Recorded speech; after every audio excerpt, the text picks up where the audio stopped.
오늘 우리가 함께 살펴볼 본문이 기록되어져 있는 이 룻기는 성경 전체로 볼 때 장수로는 전체 1189장 가운데 단 4장에 불과하고 절수로는 전체 31,173절 가운데 불과 85절밖에 되지 않는 짧은 분량입니다.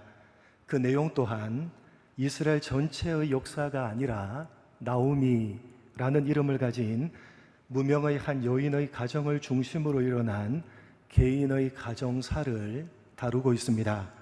이렇게 분량적으로 볼 때나 내용적으로 볼 때 이 룻기는 별로 주목할 만한 책이 못 됩니다. 그런데 룻기를 찬찬히 읽어보시면 가장 빈번하게 사용되는 단어가 히브리어로 가알이라는 단어임을 발견하게 됩니다. 가알이라는 단어가 11번, 이 가알에서 파생된 고엘이라는 단어가 10번, 그리고 역시 가알이라는 단어에서 파생된 게울라라는 단어가 2번 등장합니다. 그러니까 가알이라는 단어가 총 23번 등장을 하는 것입니다. 이렇게 성경 66권 전체에서 가알이라는 단어가 제일 많이 나오는 책이 바로 이 룻기입니다. 여러분, 가알이라는 단어가 가지는 뜻이 뭔지 아십니까? 룻기에서 가장 많이 나오는, 성경 전체에서 이 룻기에서 특별히 가장 많이 나오는 이 가알이라는 단어가 가지는 의미가 무엇인지 아십니까? 가알, 구속하다 라는 뜻입니다. 여러분, 성경 전체는 하나님의 구원 역사, 하나님의 구속사에 대한 기록입니다. 다시 말해서 성경 전체의 핵심은 구속, 구원입니다. 그런데 그 구속이라는 성경의 가장 핵심적인 단어가 제일 많이 등장하고 있는 책이 66권 전체 가운데 바로 이 룻기입니다. 무슨 말입니까? 비록 분량적으로는 미미하고 내용적으로는 가정의 개인사를 중심 내용으로 다루고 있는 것 같지만 이 룻기야말로 성경 전체의 핵심인 구속에 대해서 가장 잘 설명해 주고 있는 책이다 라는 말씀입니다. 그래서 이 룻기를 가리켜서 성경학자들은 사사기와 사무엘서라는 딱딱한 조개 껍질 사이에 들어있는 진주라고 표현을 했습니다. 여러분, 나오미의 며느리요, 이 책의 제목으로 이름이 붙여진 룻이 도대체 누굽니까? 그녀는 영원히 여호와의 총회에 들어오지 못한다고 하나님께서 말씀하셨던 이방의 모압 여인입니다.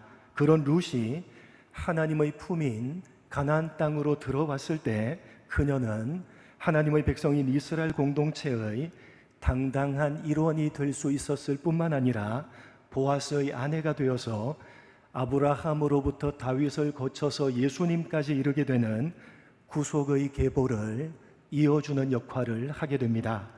여호와의 총회에 들어갈 자격조차 없던 이방 여인이 구원의 계보를 이어주는 이 룻기의 기록은 하나님의 구속 사역의 진수가 무엇인지를 가장 잘 보여주고 있는 것이기에 이 룻기는 그야말로 진주라고 불러도 손색이 없는 책입니다.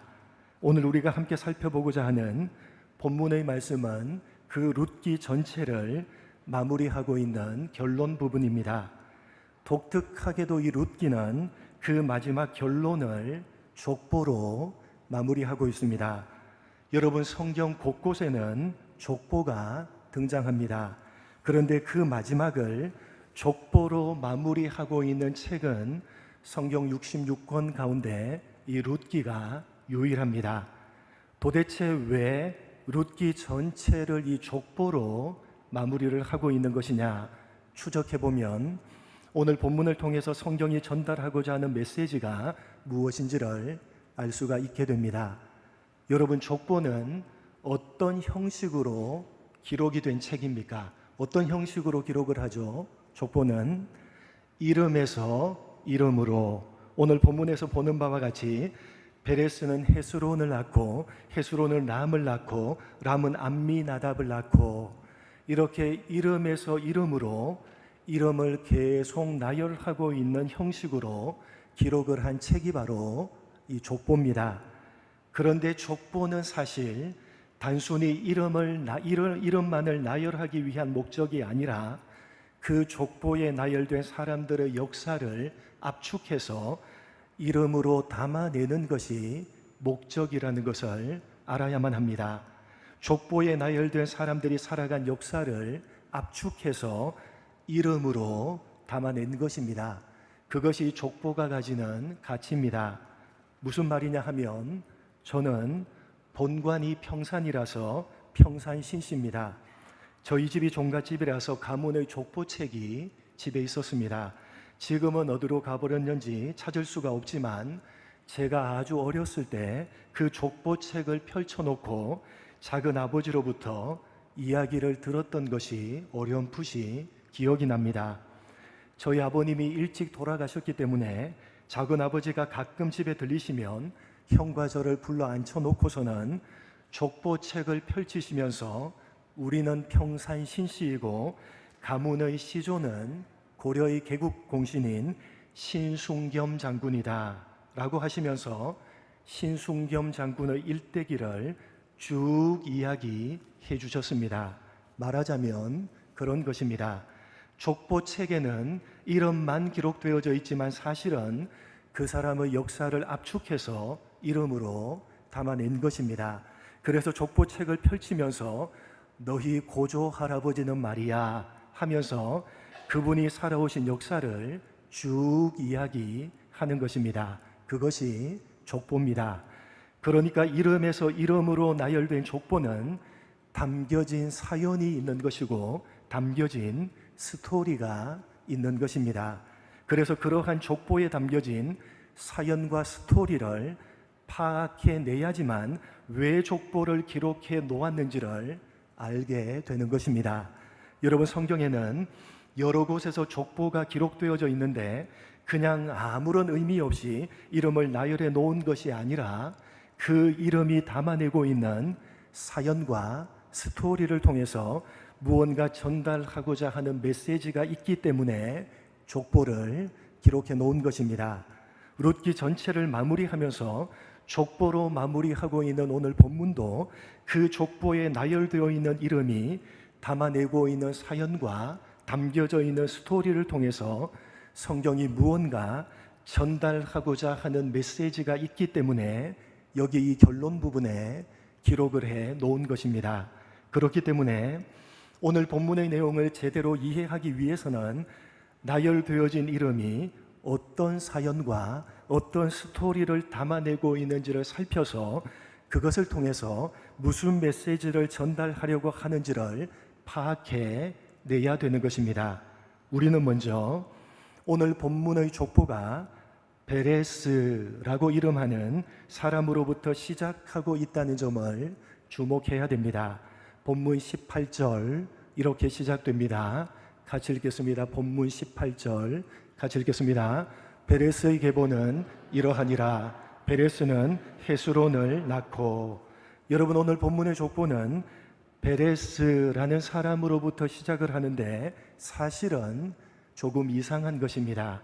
심지어 베레스의 계보는 이러하니라 라고 시작을 하고 있으니까 상당히 이상한 것입니다. 왜냐하면 베레스라는 사람은 어떤 계보를 시작할 수 있는 첫사람이 아니기 때문입니다. 여러분, 이스라엘의 시조는 누굽니까? 여러분, 누구로부터 이스라엘이 시작되죠? 이스라엘의 시조는 누굽니까? 아브라함입니다. 아브라함으로부터 시작되는 계보입니다. 그리고 이스라엘이 야곱의 12아들들로 이루어진 12지파로 구성되어져 있기 때문에 야곱으로 시작을 해서 야곱의 계보는 이러하니라 라고 해도 이상하지 않습니다. 하다못해 야곱의 12아들들 가운데 네 번째인 유다의 후손들인 유다지파의 계보니까 유다로 시작을 해서 유다의 계보는 이러하니라 라고 해도 이상하지는 않습니다. 그런데 오늘 본문의 족보는 베레스의 계보는 이러하니라 라고 시작을 하고 있기 때문에 사실은 상당히 이상한 것입니다. 왜냐하면 말씀드렸듯이 베레스는 어떤 계보를 시작할 수가 있는 사람이 아니기 때문입니다. 여러분, 베레스가 어떤 계보를 시작할 수 있는 사람이 아니라는 사실은 룻기를 기록한 저자는 물론이고 이스라엘 사람이라면 누구나 알고 있는 사실입니다. 심지어 성경을 조금만 안다면 우리들도 쉽게 알 수가 있는 사실입니다. 그런데 룻기를 기록한 저자는 이상하게도 베레스의 계보는 이러하니라 라고 족보를 시작하는 것입니다. 무슨 의도가 있다는 것입니다. 그렇다면 베레스는 어떤 사연과 어떤 스토리를 담고 있는 사람이냐? 여러분, 베레스는 유다가 낳은 쌍둥이 아들들 가운데 하나입니다. 유다는 베레스와 세라라는 쌍둥이를 낳게 되는데 어떤 사연과 어떤 스토리를 가지고 있느냐 찾아보겠습니다. 창세기 38장 13절로 18절입니다. 조금 길지만 읽어보겠습니다. 베레스라는 사람이 어떤 사연과 어떤 스토리를 담고 있는 사람이냐 한번 함께 읽어보겠습니다. 어떤 사람이 다말에게 말하되 내 시아버지가 자기 양털을 깎으려고 딥나에 올라왔다 한지라. 그가 그 과부의 의복을 벗고 너울로 얼굴을 가리고 몸을 휩싸고 딥나 길곁 에나임 문에 앉으니 이는 셀라가 장성함을 보았어도 자기를 그의 아내로 주지 않음으로 말미암음이라. 그가 얼굴을 가리었으므로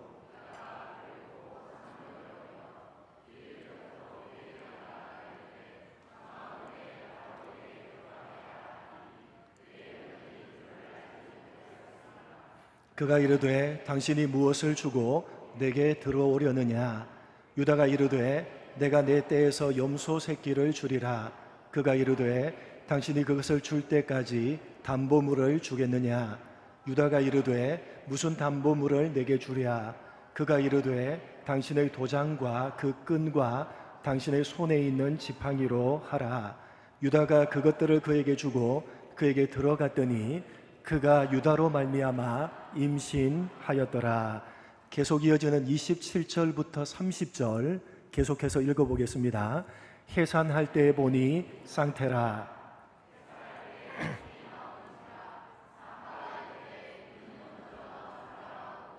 홍색 실을 가져다가 그 손에 메었더니 그 손을 도로 들이며 그의 아우가 나오는지라. 산파가 이르되 네가 어찌하여 터뜨리고 나오느냐 하였으므로 그의 이름을 베레스라 불렀고 그의 형 곧 손에 홍색 실이 있는 자가 뒤에 나오니 그의 이름을 세라라 불렀더라. 여러분, 유다에게는 원래 엘과 오난과 셀라라는 세 명의 아들들이 있었는데 장자인 엘의 아내가 다말이었습니다. 그런데 장자인 엘이 죽었고 당시 계대 결혼법에 의해서 둘째인 오난이 죽은 형의 대를 이어줘야만 했습니다. 그것이 이스라엘의 전통이요 율법의 가르침입니다. 그런데 오난은 형수인 다말에게 자신의 씨를 주기를 거부하고 땅에 설정함으로써 하나님께 죽임을 당하게 됩니다. 졸지에 두 명의 아들을 잃은 유다는 이제 마지막 남은 아들인 셀라마저 잃게 될까봐 두려워서 첫째 며느리인 다말을 친정집으로 보내버립니다. 그런데 어떤 일이 벌어집니까? 하루는 친정집에 있던 다말이 시아버지인 유다가 근처 딥나에 왔다는 소식을 듣게 됩니다. 그러자 다말은 창녀로 변장을 해서 시아버지를 유혹하고 동침을 해서 임신을 하게 됩니다. 그리고 쌍둥이를 해산하게 되는데 쌍둥이 가운데 둘째가 바로 베레스였습니다. 형 세라가 나오려고 하는데 형을 제치고 먼저 나온 둘째가 베레스입니다. 장자가 아니라 차자입니다. 그러니까 베레스는 어떤 사람이냐? 기가 막힌 사연과 기가 막힌 스토리를 가지고 있는 사람입니다. 시아버지인 유다와 며느리인 다말 사이에서 태어난 아들입니다. 시어머니와 며느리란, 시아버지와 며느리라는 불륜을 넘어서 막장 중에 막장인 관계에서 태어난 아들이 바로 베레스입니다. 그것도 장자가 아니라 둘째인 차자입니다. 여러분, 루키의 저자가 왜 베레스의 계보는 이러하니라 라고 베레스라는 사람을 내세우면서 족보를 시작하고 있는지 짐작이 가십니까? 여러분이 오늘 이 족보는 누구를 탄생시키는 족보입니까? 여러분, 족보를 쭉 읽어보시면 누구로 끝이 납니까? 이 족보에서 누가 탄생되죠? 다윗을 탄생시키는 족보입니다. 여러분, 다윗이 누굽니까? 타락하고 타락했던 사사시대를 끝내는 인물입니다. 룻기 전체의 배경이 되는 어둡고 혼탁했던 사사시대를 끝내기 위해서 하나님께서는 한 줄기 빛과 같은 왕을 세우시는데 그가 바로 다윗입니다. 하나님께서는 당신의 마음에 합한 사람인 다윗을 왕으로 세우심으로 하나님을 왕으로 인정하지 않고 각자 자기의 소견에 옳은 대로 행했던 사사시대를 끝내십니다. 이렇게 다윗은 이스라엘을 사사시대에서 구원해 줄 구원자입니다. 그러니까 룻기의 저자는 타락하고 타락했던 사사시대에서 구원해 줄 구원자 다윗을 탄생시키는 구원의 족보를 의도적으로 누구로부터 시작을 하는 것입니까?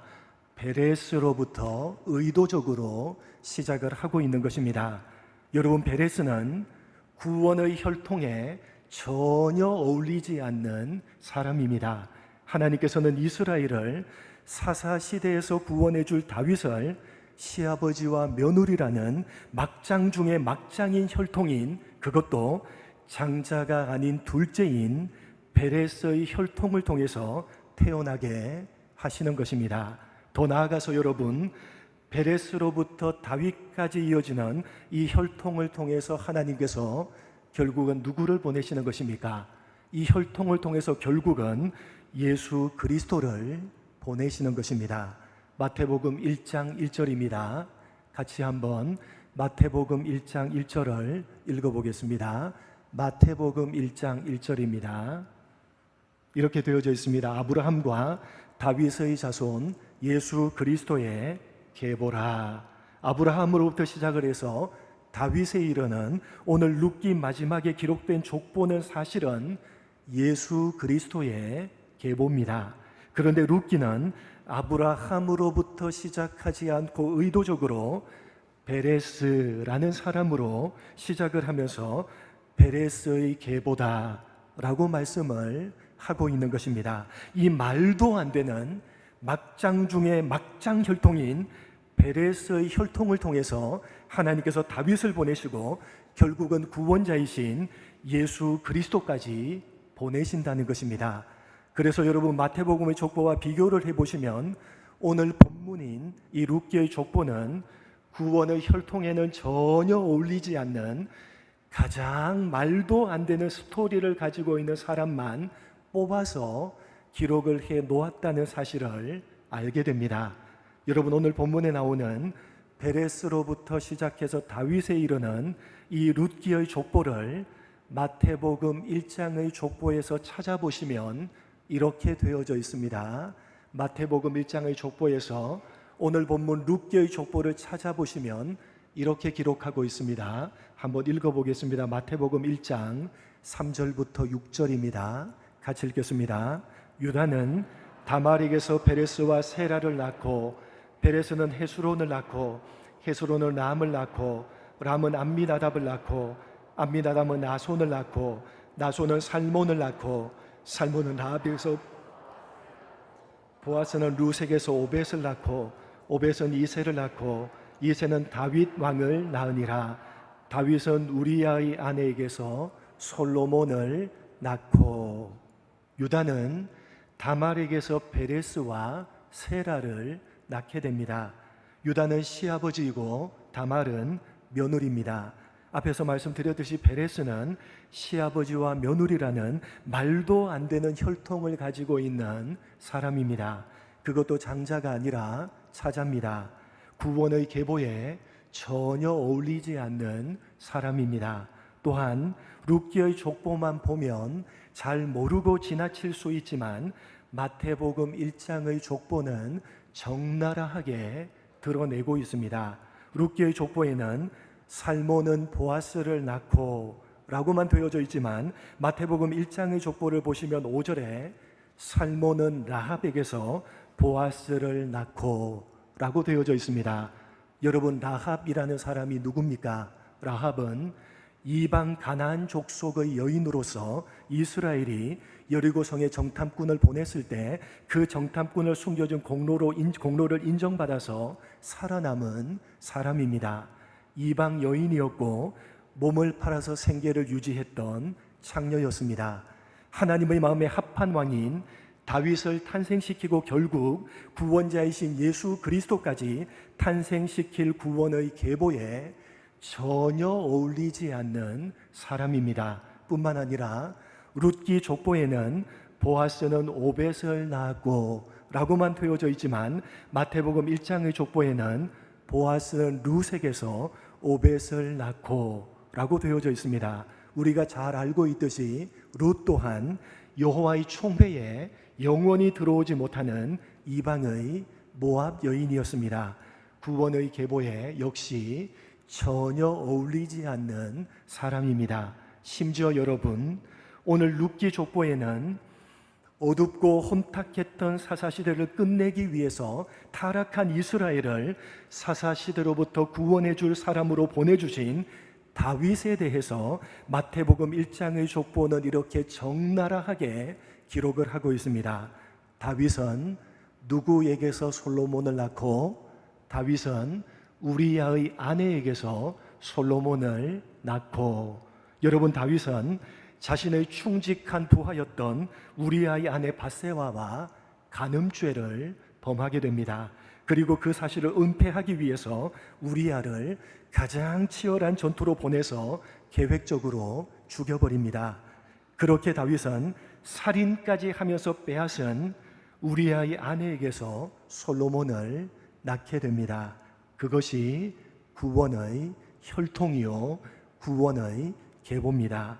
역시 구원의 계보에 전혀 어울리지 않는 사람입니다. 여러분, 오늘 룻기를 마무리하고 있는 그 마지막 부분에 왜 족보를 기록하고 있는지 이해가 되십니까? 왜 그 족보의 시작을 이상하게도 베레스의 계보는 이러하니라 라고 베레스라는 사람으로 시작을 하고 있는지 이해가 되십니까? 무엇을 말하려고 하는 것입니까?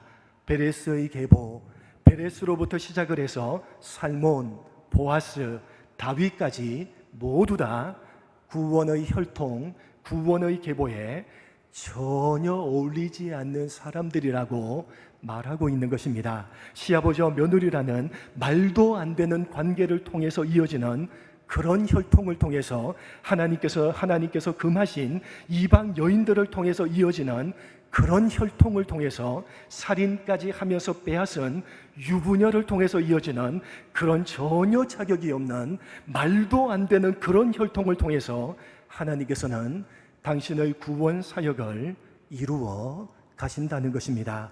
그 혈통이, 그 가문이, 그 사람이 무슨 특별한 능력이 있는 남다른 가문이요, 남다른 혈통이요, 남다른 사람이었기 때문이 아니라 전혀 자격이 없는 말도 되지 않는 그런 사람들, 그런 혈통을 통해서 하나님께서는 당신의 구원 사역을 이루어 가신다는 사실을 룻기 말미가 강조하고 있는 것입니다. 타락해서 전혀 자격이 없는 사람들이지만 그러나 그럼에도 불구하고 그런 사람들을 용서하시고 품으시고 사랑하시는 것이 하나님의 구원 사역의 핵심이라고 이 족보를 통해서 룻기가 말씀하고 있는 것입니다. 여러분, 이 룻기는 나오미에 대한 이야기나 룻에 대한 이야기나 보아스에 대한 이야기가 결코 아닙니다. 이 룻기는 하나님에 대한 이야기입니다. 어둡고 혼탁했던 시대, 타락하고 타락했던, 그래서 전혀 무슨 방법이 없는 사람들이지만 그런 사람들을 용서하시고 그런 사람들을 품으시고 그런 사람들을 사랑하시는 것이 우리를 구원하신 하나님의 구원 사역이라고 이 룻기가 족보를 통해서 강조하는 것입니다. 어떤 자격이 있어서가 아니라, 구원받을 만한 무슨 까닭이 있어서가 아니라, 타락하고 타락해서 스스로는 무슨 방법이 없는 우리들을 무조건 용서하시고 무조건 품으시고 무조건 사랑하시는 것이 우리를 구원하시는 하나님의 구원 사역의 진수요, 하나님의 구원 사역의 핵심이라고 이 룻기가 웅변적으로 말하고 있는 것입니다. 사랑하는 성도 여러분, 우리 모두는 베레스의 계보에 속해 있는 사람들입니다. 여러분 스스로의 모습을 한번 되돌아 보시기 바랍니다. 너무 못나고 한심한 모습입니다. 늘 넘어지고 늘 실패하고 늘 결심하고 다짐하지만 얼마 가지 못하는 그런 사람들이 바로 우리들 아닙니까? 우리는 다말이요, 우리는 룻이요, 라합이요, 밧세바입니다. 우리 모두는 그 누구도 구원을 받을 만한 어떤 자격이나 무슨 조건을 전혀 가지고 있지 않는 사람들입니다. 엘리멜렉, 하나님이 왕이십니다 라고 입술로 고백을 해놓고는 하나님을 왕으로 인정하지 않고 우리 각자의 소견에 옳은 대로 살아가고 있는 타락하고 타락했던 사사시대의 백성들은 바로 우리들입니다. 그러나 여러분, 그럼에도 불구하고 그런 우리들을 하나님께서는 용서하시고 품으시고 사랑하십니다. 왜 그러시는지 저도 잘 모르겠습니다.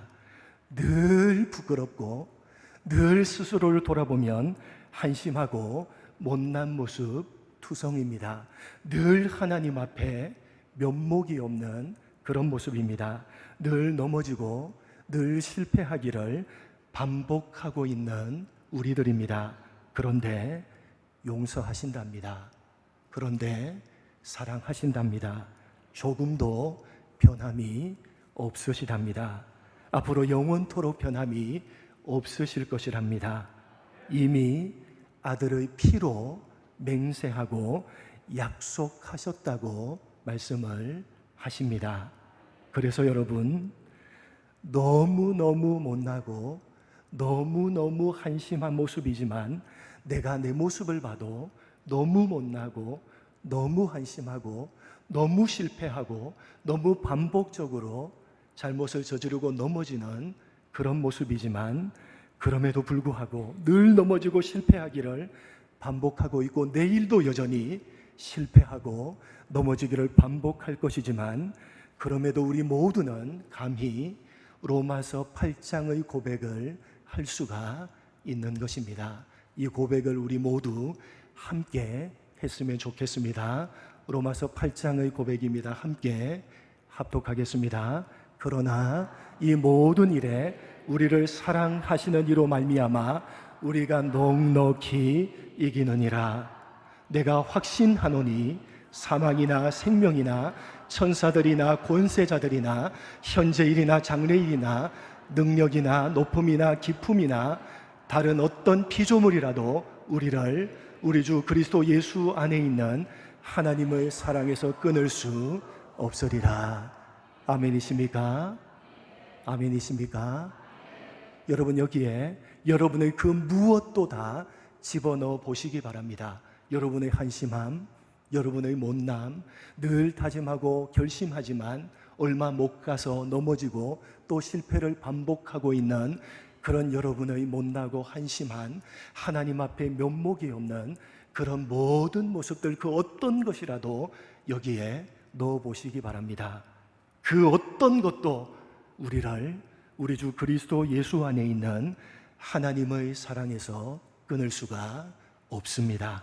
여러분, 우리를 향하신 이 하나님의 사랑을 누가 말리겠습니까? 이 하나님의 사랑을 도대체 누가 막을 수가 있겠습니까? 그 누가 우리를 향하신 하나님의 사랑을 그치게 할 수가 있겠습니까?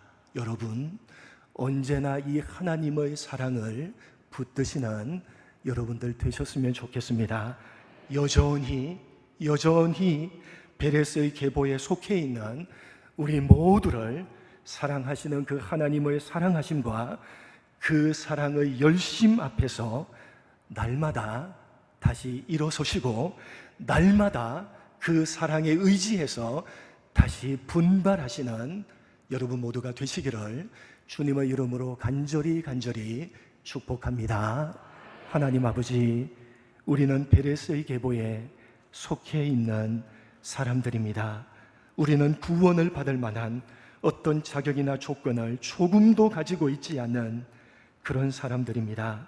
너무나도 한심하고 못난 모습입니다. 내일도 여전히 못나고 한심한 모습일 겁니다. 늘 넘어지고 실패하기를 반복하고 있고 내일도 여전히 넘어지고 실패하기를 반복할 것입니다. 그럼에도 우리 모두는 감히 로마서 8장의 고백을 할 수가 있는 사람들입니다. 그 무엇이 우리를 우리 주 그리스도 예수 안에 있는 하나님의 사랑에서 끊을 수가 있겠느냐? 아무것도 끊을 수 없으리라. 하나님 아버지, 우리를 향하신 이 하나님의 사랑, 그 누구도 막을 수가 없고 그 무엇으로도 그치게 할 수 없는 이 하나님의 사랑을 날마다 가슴에 새기게 하시고 여전히 베레스의 계보에 속해 있는 우리 모두를 변함없이 사랑하시는 그 하나님의 사랑하심과 그 사랑의 열심 앞에서 날마다 다시 일어나게 하시고 날마다 다시 분발케 하시는, 그래서 날마다 일어나고 분발하는 우리 모두가 될 수 있도록 은혜 베풀어 주옵소서. 감사하오며 예수님의 이름으로 기도드립니다. 아멘.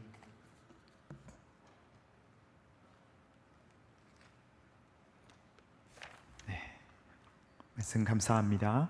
우리 같이 은혜 찬양하도록 하겠습니다.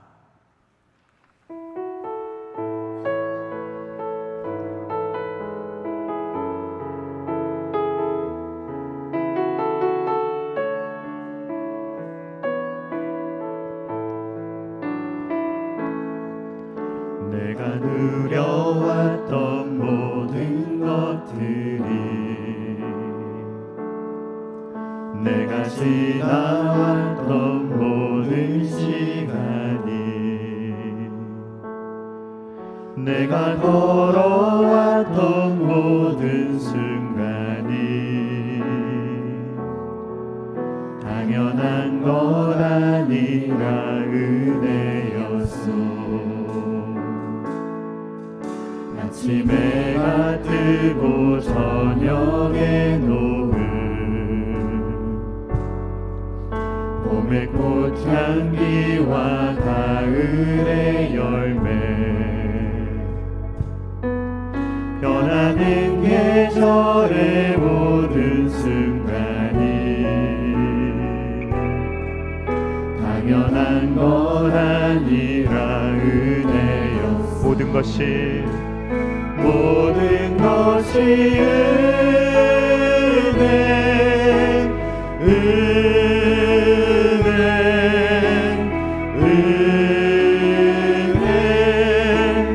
한없는 은혜. 내 삶에 당연한 것 하나도 없었던 것은 모든 것이 은혜, 모든 것이 은혜, 모든 것이 은혜,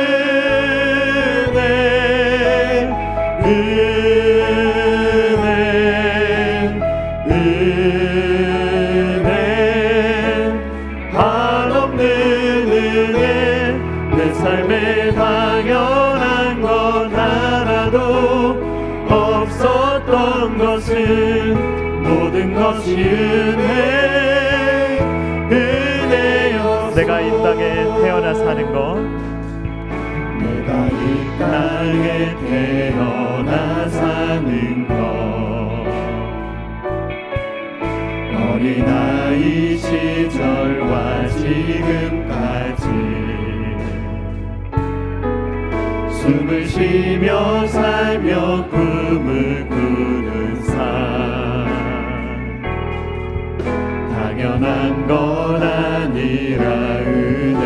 내가 하나님의 자녀로 살며 내가 하나님의 자녀로 살며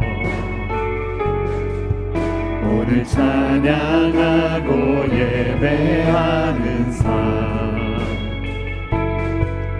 복음을 전할 수 있는 축복이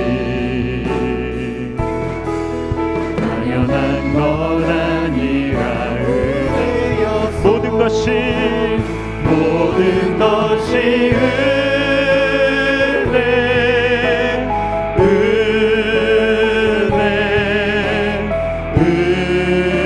은혜 한없는 은혜 내 삶에 당연한 건 하나도 없었던 것을 모든 것이 은혜 한 번 더 찬양합니다. 모든 것이 은혜 모든 것이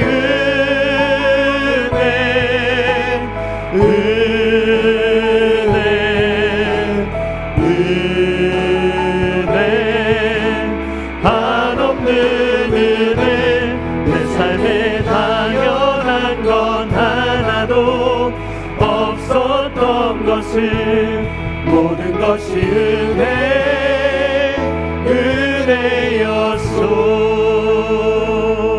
은혜였소. 이 시간에 우리 잠깐 다 같이 기도하기를 원합니다.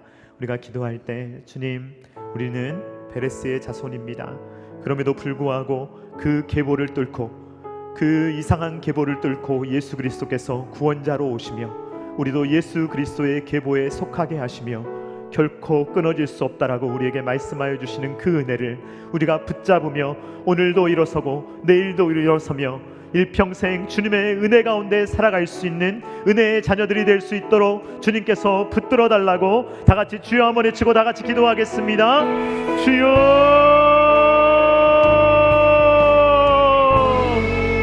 아버지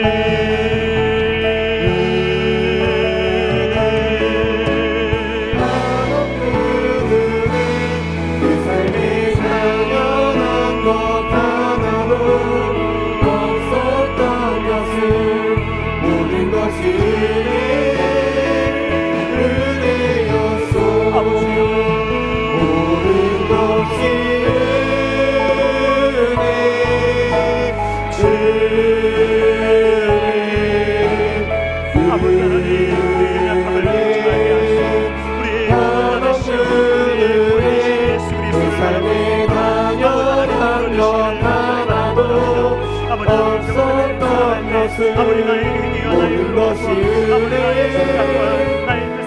은혜였소.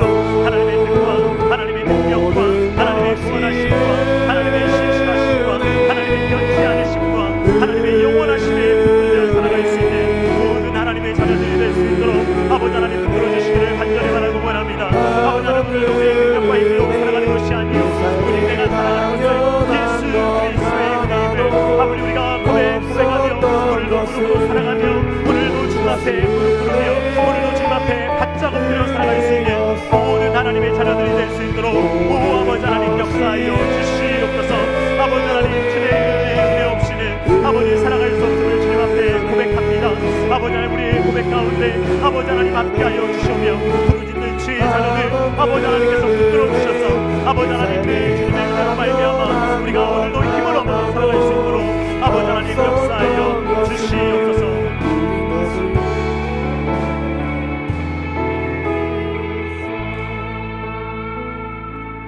사랑하는 하나님 아버지 감사를 드립니다.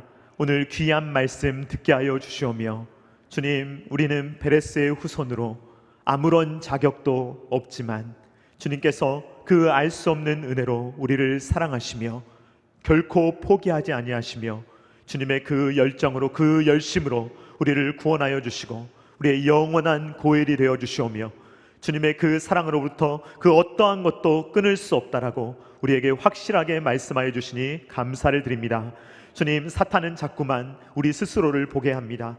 그래서 우리를 낭망시키며 넘어뜨리며 니까짓 게 무엇이냐고 이야기합니다. 주님, 그럴 때마다 주님을 바라보게 하여 주시오며 예수 그리스도로 말미암아 나는 의로운 자다, 나는 하나님의 자녀다, 나는 주님의 은혜를 입은 자다 라고 담대히 고백하며 승리하며 살아갈 수 있는 모든 하나님의 자녀들이 될 수 있도록 주님 은혜를 베풀어 주시옵소서. 감사를 드리며 거룩하신 예수님의 이름으로 간절히 기도드립니다. 아멘. 신정현 목사님께서 축도해 주시겠습니다.